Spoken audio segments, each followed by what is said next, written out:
Let's kick it off. Okay. Now, today's session, welcome to today's webinar on data. My name is Richard. My stage name is Ricardo. And joining me today on today's session is the wonderful and wise Alison and Eduarda. So Alison and Eduarda in the chat. So guys, if you could just type in the chat, say hello.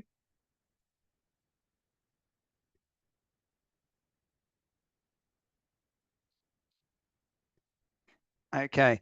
Now, this webinar is approximately 45 minutes long. If you have any questions during the session, please use the Q&A box on the Zoom panel or even the chat box, and our team will endeavour to answer your question. Firstly, I just briefly want to talk about the cost of bad data. Agency data. Well, firstly, data, or at least the use of it, has an intrinsic and often underappreciated value. Agency data can grow by up to 40% per year, and approximately 20% of an average database is dirty. And that includes duplicate data, missing information, inaccurate information, and outdated data. Simply put, depending on the size of your business, bad data can cost a ton of revenue. While everybody agrees good, clean data is a must-have, many agencies do little to nothing to remedy their data misalignment. Now, in today's session, we're going to look at a number of ways you can review your data. We're going to firstly focus on your current pipeline. And we're going to be drilling in and reviewing your contacts. And as part of the second half of the session, I'm going to show you some actions to assist in prospecting, identifying opportunities, and updating your data.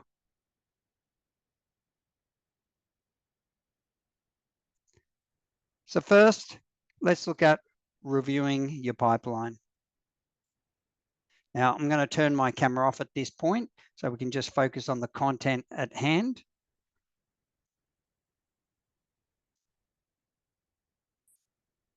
So we don't need to see my smiling face. Okay, and now you can see my pipeline. Now, the pipeline is a visual representation of what you're actively chasing, what you're selling, and what you have sold. The goal is to add our appraisals into the pipeline and ultimately move the property through the pipeline simply by changing the status of that record. Master users and administrators with the relevant permissions can filter the pipeline in the top right-hand corner, and rather than look at their own pipeline, you may want to see the pipeline for a particular office or across the business. Now, I'm going to focus on my pipeline. First, let's look at our appraisals. Now, I often see two mistakes with the appraisals with the pipeline. Mistake one is not adding your appraisals into AgentBox. All appraisals should really be going into AgentBox. You're growing your database. And when you put your appraisal into AgentBox, you can have that appointment sync through to your Outlook or Google Calendar. When you arrive at the property via the app, you can utilize the appraisal walkthrough. And if you're on a premium AgentBox subscription, from the appraisal, you can generate a digital proposal. Now, we won't be going into the calendar sync, into the appraisal walkthrough or digital proposals in today's session. Mistake number two is adding appraisals in. That's fine, but not taking out appraisals which are no longer applicable. So over time, this number just keeps growing and growing and growing. And over time, you may have 100 open appraisals in here, 200, 300, and the gold in your pipeline is getting lost amongst your junk. Half of them we potentially may have lost to competitors 6 months ago, a year ago, 2 years ago, etc. And this is essentially a chase list. And if I want to work through and call the owners in my pipeline, I'm looking for their name. There's their phone number. I pick up the phone, give them a call. At the end of the call, if I had a really good conversation after the call, I could send them an email. I could send them a text message on the back of the call. After the call's finished, generally in AgentBox, you're looking for the phone icon to log the outcome of that conversation. So we can put in the note as applicable, put in what you discussed, and depending on the conversation, add a future data task to call again in a week, a month, etc. And I can work through, and I'll now call Pan, I'll call Mark. There's his number. At the end of the call, log the outcome of the conversation. Now, if you want more information prior to calling, so I want to call the owner of this particular property, or maybe I want to call the owner of 10 Elwood Street, and I want to call Pan. If you click the eyeball, it's a shortcut that takes you into their contact card. And when you're in the contact card in the left-hand panel, you can see all of the previous communication history. You can see his contact details. Once the call's finished, give him a call. At the end of the call, again, I can log the outcome of that conversation. Or close out of here, I can, again, click the phone icon, log the outcome of the call.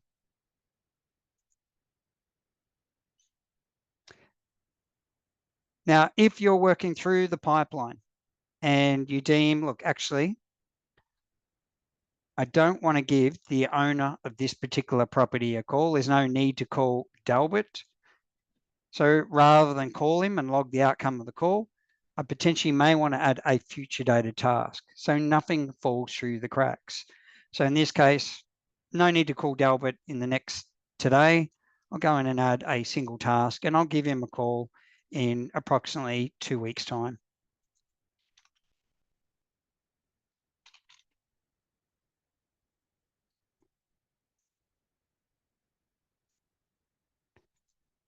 Essentially, every appraisal in your pipeline could have a future data task, so nothing is falling through the cracks. Now, how I use presentations, if I've done an appraisal and I officially pitched for the business and they're definitely going to sell, it's either going to be with me or with a competitor, I'll change the status of the appraisal and I'll move it through to presentations. And that clearly segments the data, and I'll work and chase these people before I follow up on my appraisals. To move it through the pipeline, just simply change the status of the record. So come into 10 Downs Avenue. Actually, I'll keep that one there. Let's choose this one. And from the first tab, change the status, and it's a status which moves it through the pipeline or takes it out. And I'll go listing presentation, put in the date that you presented, did the presentation, and it may be the same date you did the appraisal. But I'll just change it for now. If I refresh my pipeline, this will drop down to 16. This will increase to 6. So again, if I want to work through and call these people, same thing. Click their name. There's their contact details. At the end of the call, log the outcome of that conversation. Now in the pipeline, if we look at my unconditional properties, I've got 6 properties in my pipeline. The value of those 6 properties is $7 million. The GCI, the worth to the business, is $140,000. That's the realized value of your pipeline. Up until this point, it's all a forecast, and it all starts from here. So if I click into one of my appraisals, when I put appraisal into AgentBox, you can click into the appraisal, and from the first tab, you can update extra information about the appraisal. And it's here, you can put in a price range. So if you're providing a quotation, you can put in what you've quoted. So you've got that history of what you've quoted in the past. The singular, put an extra 0 in there. The singular appraisal price. Now this could be the midpoint between this figure. It could be the higher figure. It could be the figure that the vendor is hoping to sell a property at, but it's the singular appraisal price which will dictate the value of your pipeline. Gross commission. The gross commission is what's going to dictate the GCI of your pipeline. Now, as an agent, if you haven't yet had a conversation or a discussion around fees, many agents will just put in the standard commission they generally quote, because you can always change it later after a negotiation and once you've got that signed authority. But if you put in that singular appraisal price and your gross commission, you've got a genuine reason why you should be working your pipeline. Between these 22 properties, the GCI, the gross commission income, would bring $1.1 million to this business. Now, finally, I mentioned we want to be putting our appraisals into Agent Box, but if we've missed the appraisal to a competitor, or maybe you've done a valuation and they've decided they're not going to sell, they're going to retire in the property, then should be taking it out of the pipeline and keeping this trim. This is a visual representation of what we're actively chasing. So to take one out, click in, change the status,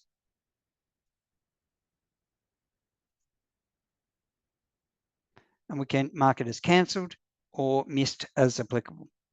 So if it was just a valuation and they're not going to sell, they're going to retire in the property, I might go valuation only.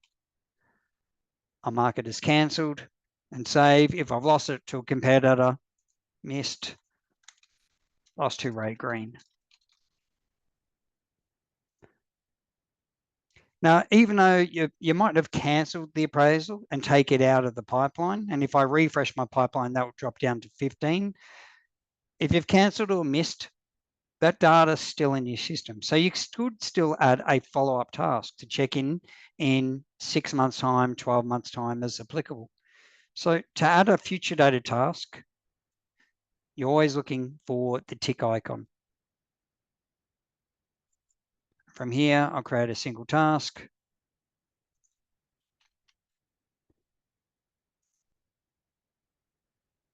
Follow up in 3 weeks' time. I'll say missed appraisal follow-up.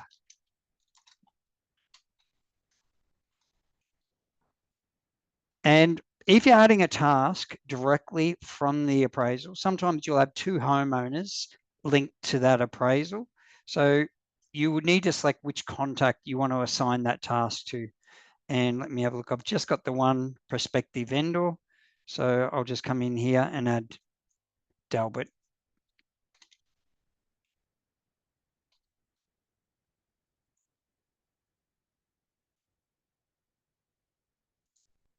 So again, if you come in, you mark that appraisal as missed or cancelled because you want to take it out of your pipeline, go to the tick. You can still add a future dated task to check in 3 weeks' time, a month, 6 months as applicable.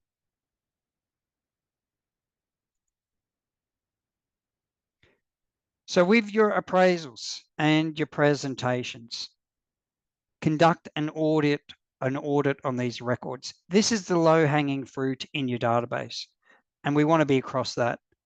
Work through your list of appraisals. If it's been some time since you've reached out to the owner, call and touch base and log the outcome of the call. Then we'll work through. And then we get to Bill. Maybe you decide, Bill, you don't need to call. Go ahead and add a task to follow up in a couple of weeks, a month as applicable. And as you're working through your records, click into each record.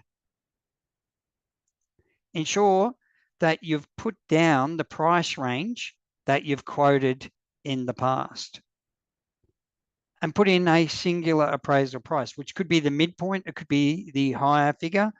It's essentially whatever you want the value of your pipeline to be. And put in your commission that you quoted or your standard commission, just so you can see what your pipeline's worth.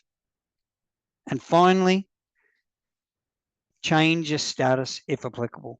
If you've pitched for the business and you want to segment your database and move your hot appraisals through to presentations, change the status, listing presentation, or if you've lost it, go cancelled or missed as applicable.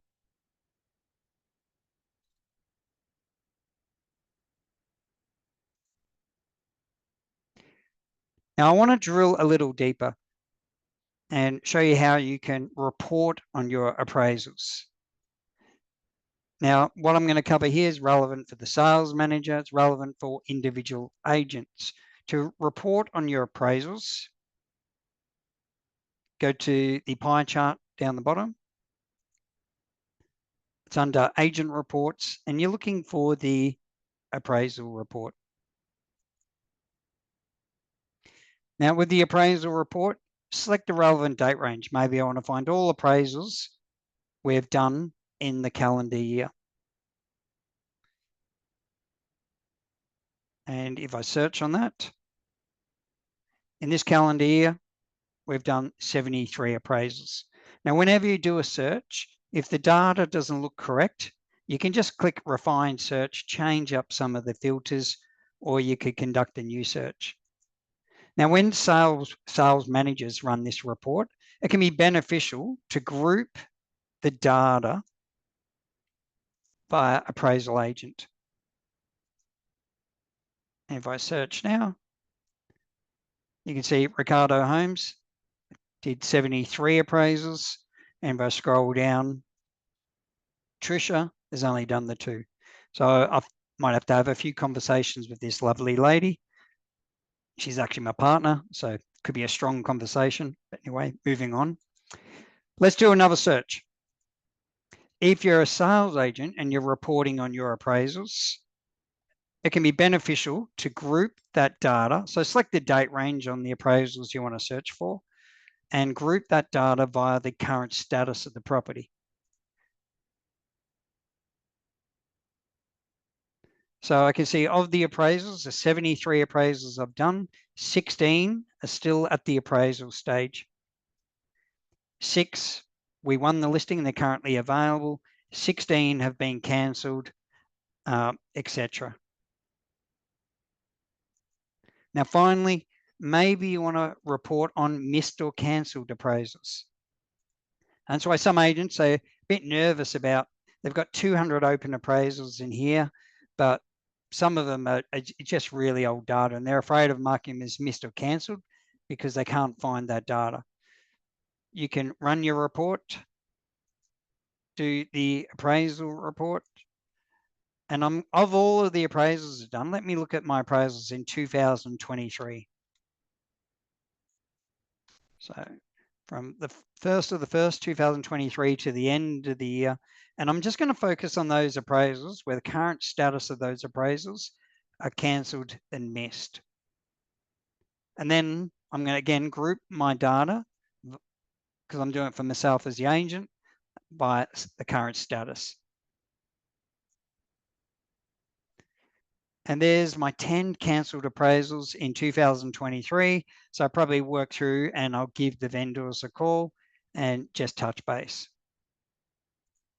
And there's my 26 missed appraisals in 2023. So again, to find that report, down the bottom, reports, it's under agent reports, appraisal report. The next up in your pipeline, you want to review are your pending listings. Sometimes I notice that properties, when it's in here, this is properties where we've won the listing and we're adding in the photos at this time, putting in the description of the property. And when we're ready, we'll change the status and move it through to available and advertised online. However, if they've decided to withdraw from the market, they've decided they're not going to sell, we should be taking it out of our pipeline. And occasionally I see that doesn't take place. So to take it out of my pipeline, Again, go to the first tab, change the status. And you can see the status is currently offline pending. And if I try and change it from here, it can only mark it as available. I don't want to do that. So I'll come over to here. I can edit this pending listing and we'll flag this is now withdrawn.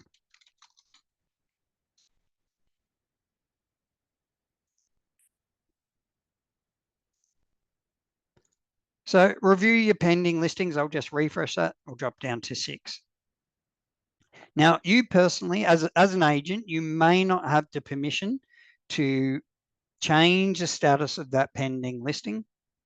If you don't, reach out to an administrator in your office and ask them to withdraw the listing. Next up in your pipeline, you want to review your unconditional listings. Have any of these properties actually settled but haven't yet been settled in AgentBox? And occasionally I'll come across businesses where they've got 100, 200 unconditional properties in here and they haven't been settling their listing. And when you settle the listing, it automatically adds a purchaser against the property as a new owner. So we want to be settling our listings and completing the life cycle of the property. I just want to also bring notifications to just briefly talk about notifications. So as a sales agent, the notifications panel will show you key dates for your sales campaigns. You can see anything that's upcoming in the next 7 days. You can see I've got one expected settlement. It will pop in on today's date. And once that date passes, it moves through to overdue. So again, I can see for me personally, I've got one property where the expected settlement date has actually passed. It likely to have settled, but hasn't been marked settled in AgentBox. So, and that is for 21 Rockley Road. Now, again, you may not have the permission to settle the property, so reach out to your administrator, let them know that your unconditional property hasn't, or your property which is actually settled, hasn't been settled in AgentBox. Administrators and master users with the relevant permissions can change this up so you can see the notifications panel for a particular office. And if you look at my Sydney office, they haven't been settling their property. So certainly there's a bit of administrative work that we need to do here.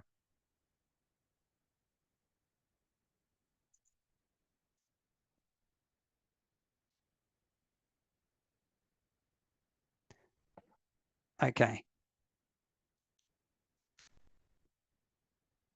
Next, I want to look at reviewing your contacts. And we can review your contacts in your database, a lot of which can be done via an advanced contact search. So to perform an advanced contact search, we'll go to contacts down the bottom and perform an advanced search here. And from an advanced search, you can drill down on the contacts within your database by selecting a filter or combination of filters to select the applicable contacts. For example, you may want to search for all contacts in your database that reside in a particular suburb. Maybe you want to search for contacts that are active only. Maybe you want to filter down on contacts by a particular contact class. Maybe you want to find your prospective buyers.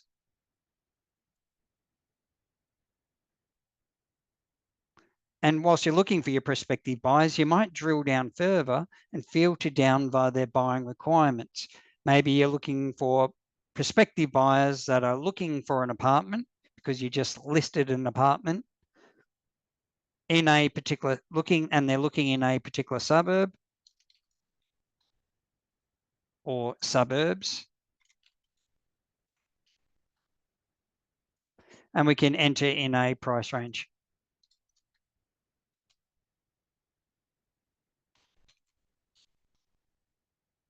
If we scroll further down, I can search for contacts that have been created within a given date range or created before a particular date. I can search for contacts in my database that have been modified within a given date range or modified before a particular date. And I might want to search for contacts that have been contacted out of AgentBox between a particular date range, or I want to find contacts that were contacted before a particular date. Maybe I'll backdate three months.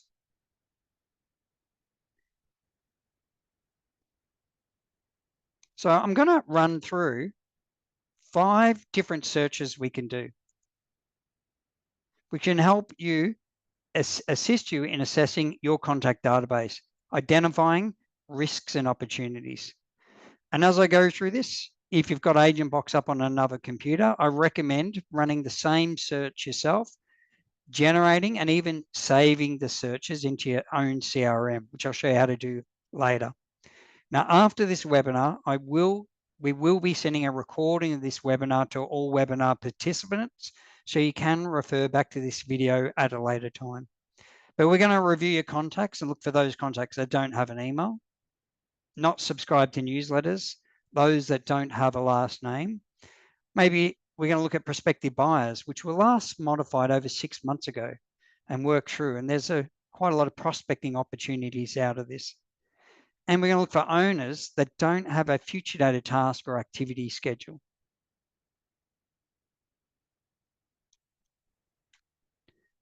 So to do those advanced searches, again, contacts down the bottom, and we'll do our advanced search. So the first one we're going to look at is contacts in your database with no email. Now, this will assist you when marketing to your clients. In order for a client to receive marketing from you, obviously they need to have an email. So go into the custom filters, click the edit button, and from the custom filters, there's a lot of different options here that helps you drill down into the health of your database. But for this one, we're just going to the email filter, and we're searching for those contacts that have no email.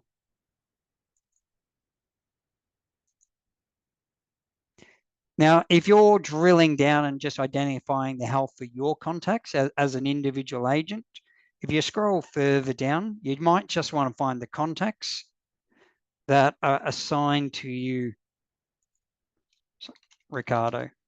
So depending on your job role, you might be an administrator, you might be doing a lot of prospecting, you might report across the entire office, or you just may want to find contacts assigned to you. It depends on what you're doing.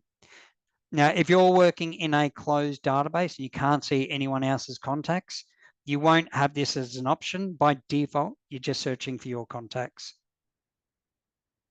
To save a search, go right down the bottom. And you just give it a name, type in here, no email. Search, and that will save. So just quick recap. In custom filters, select the email filter, no email. If you just want to find your contacts that have no email, scroll down and search for assigned staff, add yourself. Finally, I recommend saving the search.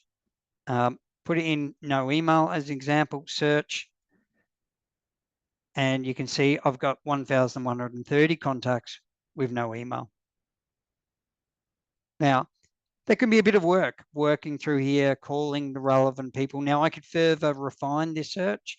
So maybe it may not be all contacts. I might refine the search and just focus on those that don't have an email and just focus on a particular contact class. Maybe I just want to focus on the owners in my database and make sure identify my owners that don't have an email, and I'll work through and call, look to update that data. So it does take a bit of work, but as you're doing the calls, updating your data, you will get opportunities out of this. The next one we'll do is we're going to look for contacts that are not subscribed to newsletters and are unable to receive our e-marketing. So again, I'll go to the custom filters, email filter, but I'll actually search for contacts that have an email. I'm actually going to select the second custom filter, and I'll select the custom filter, do not email filter is false. So they've got an email address, and the do not email, on the contact card, there's a do not email checkbox. It hasn't been ticked. So do not email is false. They haven't unsubscribed. We haven't ticked that they can't receive an email. Then go to subscriptions and tap newsletters twice.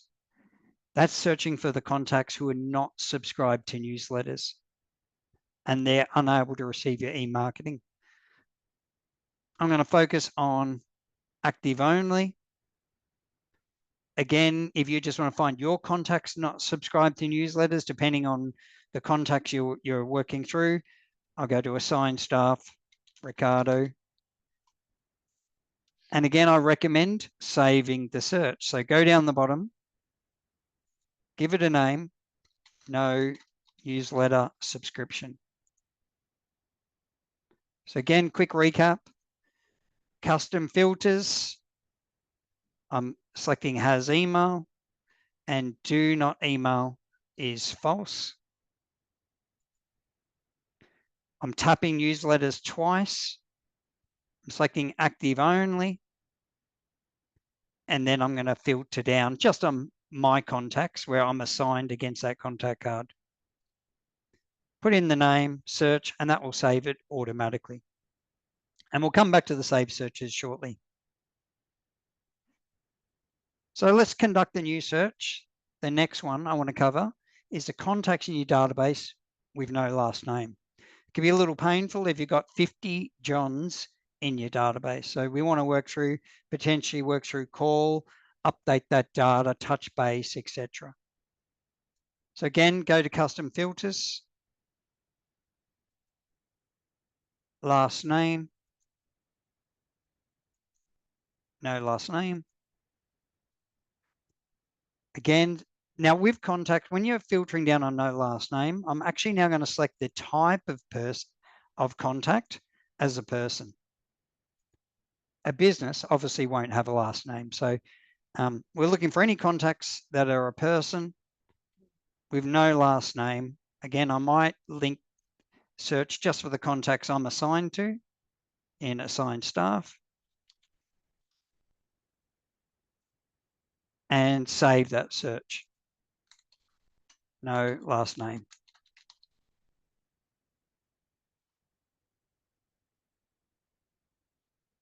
Now we're going to do two more save searches, but now we're going to focus on a particular contact class. And the first contact class I want to focus on are our prospective buyers who were looking more than 6 months ago.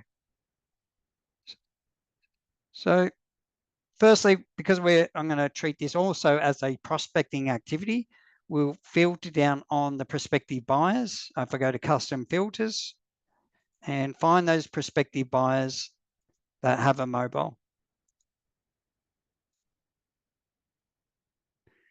I've drilled down on the contact class, prospective buyer. And if you want to focus on prospective buyers that were looking in a particular suburb only, especially if you work a farm area and you focus more on a particular area, I'll drill down on in the requirements on buyers looking in a particular suburb.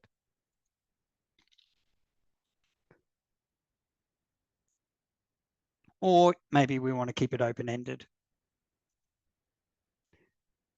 And if we go right down the bottom, I'm going to search for my prospective buyers who were modified here more than 6 months ago. So their requirements were modified 6 months ago, 7 months ago. The last change was easily 6 months ago. So I'll come in here, I'll backdate it to the 1st of May.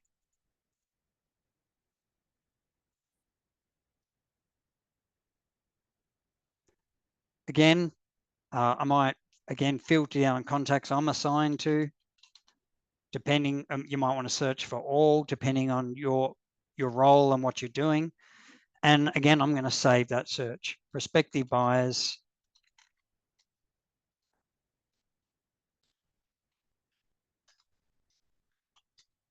Modified prior to before the 1st or up to the 1st of May.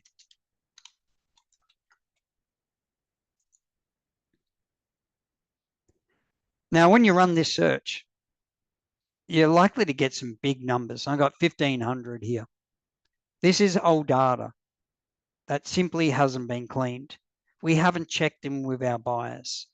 We haven't updated their contact details. We haven't updated their buying requirements, etc., etc.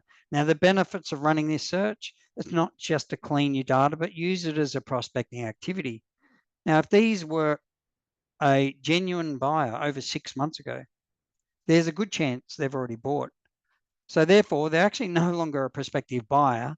They're now an owner. So let's look at how we can work through a list like this. So the first person I want to call is Max. Click into the contact card. In the left-hand panel of the contact card, you can see any previous communication history. If you go to prospective buyer and tenant activity, you can see the properties they've inquired on and inspected with your business. And if you click on the inspection, you can actually see when that last activity took place. And this was way back in 2021. I can see he's got some buying requirements.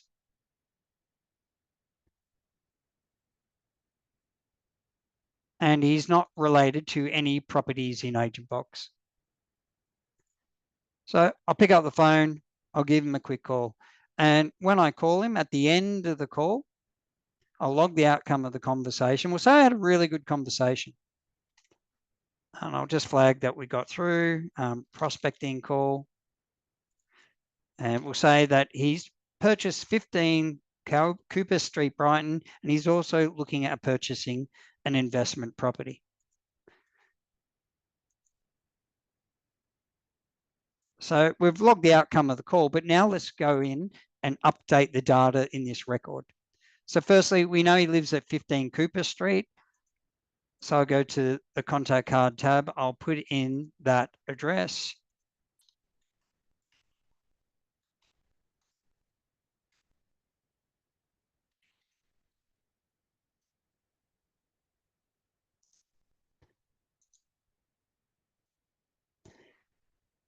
Now, if this address falls within your patch, it's a property that you could hope to appraise or list in the future, I would 100%. Now, the address on the contact card is really their residential address. This information can merge into letters, etc. But I want to create a prospect property. So convert this residential address into a prospect property. And I can add it into a prospect property from here. And it's for the contact's address. There's the address. Just fill in any missing field. So this is a house. And down the bottom, our next step, we might add a note with a follow-up call. So own a follow-up, looking at selling in spring of 2026. And I'll add a task to check in as applicable.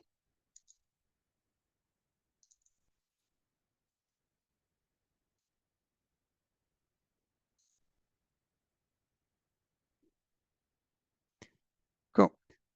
So if I refresh this contact, I'll just go full view. In the left-hand panel, we've put in their residential address.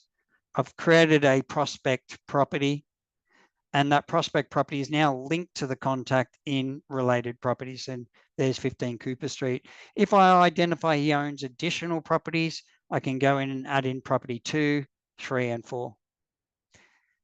Now, if we come back to the contact card, you can see now I've added that property, it's added him in as an owner occupier automatically. But I'm going to leave him in as a prospective buyer. If he's no longer looking, obviously take that out and just review, update the contact classes as applicable. And because he's still looking, I might come in here and I could potentially edit the requirements based on the investment properties he's after. Now, these requirements were added when he inspected this property way back in 2021. So I might delete these requirements and just add in a new set. So for his investment properties, he's after an apartment, unit, townhouse. His budget's anywhere from 500K up to 1.2 million. And he's looking for a minimum of 2 beds with 1 car spot. And I'll put in the suburbs.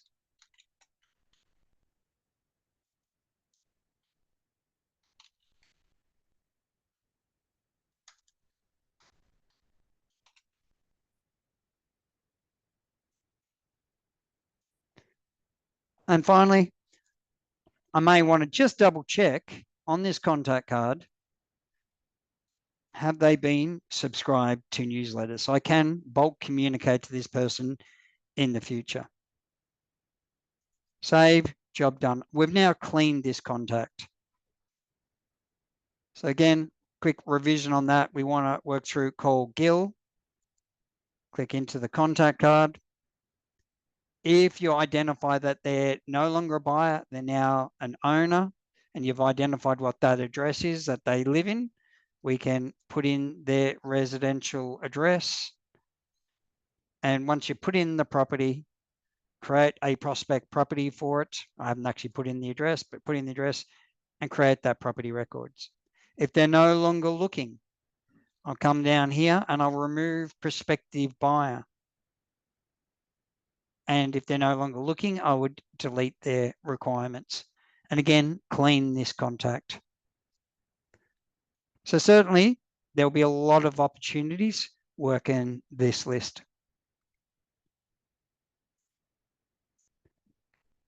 Okay, the next one I want to cover is owners with no tasks or activity schedules. So we'll go to contacts, we'll do our advanced search, and again, go to custom filters, and I'm going to select 2 custom filters. They have no active task. So under the task filter and under the activity schedule filter, they have no active activity schedule. So no active task, no active activity schedules. Then select the contact class and select all of your owner contact classes. So owner, owner occupier, owner absentee, and I'd even put in prospective vendor to cover all bases.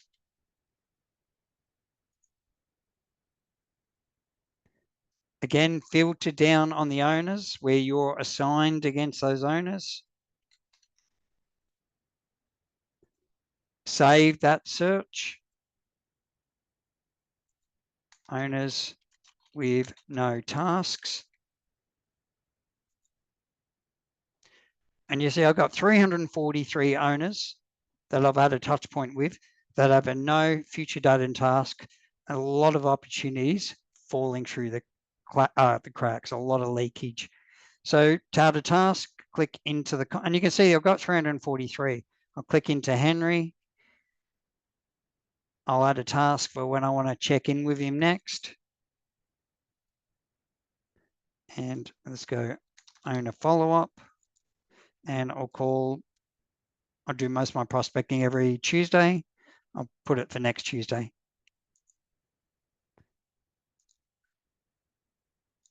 I'm going to the next one, Ben Affleck.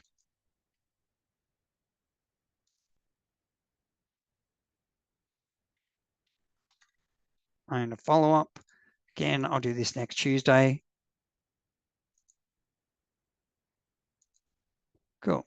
Now, I want to the reason I'm saying you want to save this search is you may only have time to go through and add tasks to 10, 20, 30 of them in one sitting. Now, if I refresh this, if I just click refine search, and then I'll just search again just to refresh it, it's going to drop from 343. It automatically updates to 341. So this is a search you can come back to again and again and again. It's a dynamic search. So once every 3 months, you could run this search to see how many of your owners don't have a future data task. You can go in and you can add those. Now to find your saved searches, go to contacts down the bottom, and above the advanced search, there's your saved searches. Actually, I'll refresh.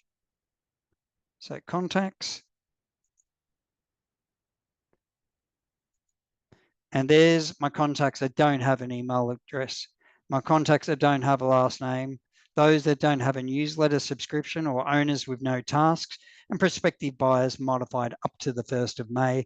And again, if I'm working through my prospective buyers, and I've got 1,500, if I work through and I call Gil and I put in notes and I update the requirements, next time I run this report, it's going to reduce that number. So it's a workable list that you can continue to work through and prospect and find buyers who very likely there's a good opportunity that many of them will be owners moving forward.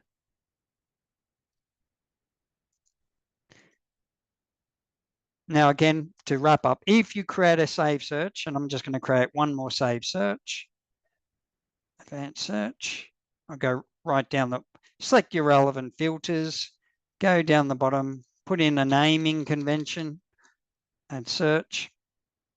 I'll just refresh. These are your saved searches, and you can have as many as you want.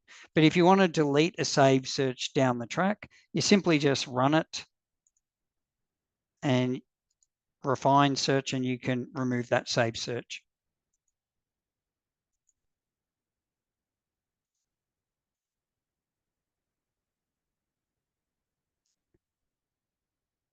Okay, so I'm just going to put my camera back on. I just want to finish with a little recap. Firstly, take the time to review your pipeline. Review your appraisals and presentations. If you don't know where you stand, call and touch base or add a task to follow up. Update the quotation, the appraisal price and the gross commission, and change the status if applicable. Review your pending listings and review your unconditional properties. Review your contacts and generate and save to below searches. And I've actually put in the step-by-steps on how I would filter down on this particular search. So search for your contacts with no email and save to search. Search for your contacts with no last name. Search for your contacts with no newsletter subscription. You can search for prospective buyers modified over 6 months. And search for your owners that don't have any tasks or activity schedules. Again, these are just 5 searches, but from here you can create a myriad of different searches and drill down into the health of your database. I just want to finish, guys. If you're looking for training to get more out of AgentBox and understand how to better use AgentBox to assist you in saving time and winning and selling more properties, please reach out to training on this email address, traininganz@reapit.com.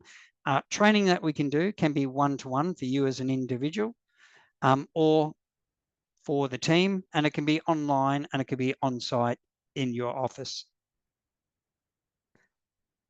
Now, if Eddie, if you could please chuck in a survey, a link to the survey on today's webinar. So if you go to the chat, guys, in the chat, you should see a link to a survey. Click that link, and please, if you could provide some feedback on today's webinar, it's much appreciated.